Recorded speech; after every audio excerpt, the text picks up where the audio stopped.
Today's fanfiction is a bit different. It is, what if Count Dooku never cut off Anakin Skywalker's arm and attacked the clones?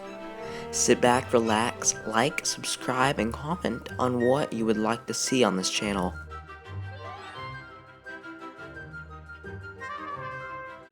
We are going to start the story on this scene. This time, Anakin dodges Dooku's attack, and the fight continues. He was the one that ordered the Tusken Raiders to kill your mother. Anakin's face flared. All that he had been working towards was stripped away from him. Everything that he had tried to do to save his mother was gone, all because of the man in front of him. Anakin's eyes turned to yellow. He wouldn't have any of it. He used all of his hatred and used all of his strength. He was moving so quickly that the Count could not keep up. Dooku tried and tried to keep up. He lost his balance and fell back. Anakin cut his hand off, and Dooku was in the same position that he was in the beginning of Revenge of the Sith. Dooku knew that he had made a mistake, as his face showed it. "You will pay for what you did to my mother, Dooku." Anakin was about to make the final blow, when outside came another voice. "Kill him, you should not." "Master, he killed my mother." "No, Anakin, his fate in the Senate shall be decided." Anakin came back to realization, and his eyes turned back from yellow to blue. "Yes, Master." Count Dooku was sent to Coruscant for his trials for all of his crimes. Dooku would be convicted for his crimes of the assassination attempts against the Senator Amidala, and for all the deaths that were caused at the Geonosis Arena. Dooku was sent to jail for 1,000 years. At the Jedi Temple, Anakin would be sent before the council for hesitating at Master Yoda's instructions.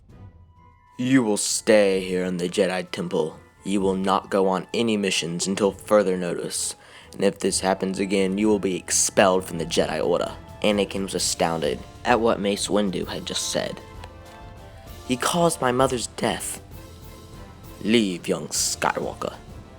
A few hours later, the Clone Wars would begin, because Dooku was in custody and Palpatine would put Newt Gunray in charge. While Anakin was stuck in the Jedi Temple, Palpatine would continue to lure him to the dark side, making his new name Vader. Events would line up very similar to Revenge of the Sith until the Battle of Mustafar. As you may recall, right after Obi-Wan says, "I have the high ground," when Vader does a flip and loses, and Obi-Wan cuts off his legs.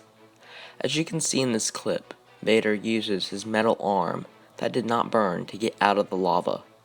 Vader would burn in the lava. Even his hatred could not save him. He would die. When Palpatine came to help him, he would be shocked to see that the all-powerful Vader was now dead. There would only be one Sith. There are still several Jedi in hiding. Yoda would be able to sense the victory that Obi-Wan had done, and he would try to get as many Jedi together as possible.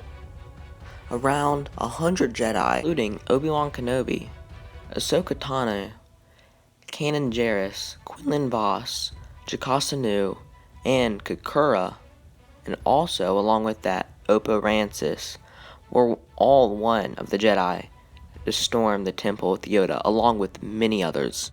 And only the most skilled Jedi Masters would be able to get past the clones. Palpatine, still in shock from the loss of the Chosen One, would not be able to sense the Jedi that were growing near. Yoda would enter, followed by 60 Jedi, for the other 40 would have died from the clones on the way in. "We meet again. Defeated you will be, you green fool." The Jedi Masters ignited their lightsabers. Palpatine was overwhelmed. He ignited his own lightsaber and aimed for the weakest of the Jedi. Palpatine let out a scream of fury, using Force lightning and pushing many unexperienced Jedi to the ground, leaving only the most skilled ones standing. Palpatine had already shortened the amount of Jedi, and then he attacked with his lightsaber. Seconds into the battle, Palpatine had laid a clean strike at Ahsoka's head, leaving a clean, neat hole in her head.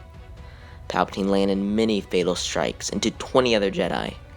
Yoda, seeing all the Jedi that he had trained, focused all of his strength into a leap, cutting Palpatine vertically in half.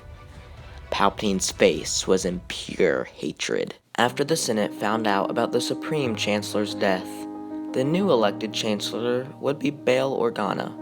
Organa's first order of business would be to undo Order 66.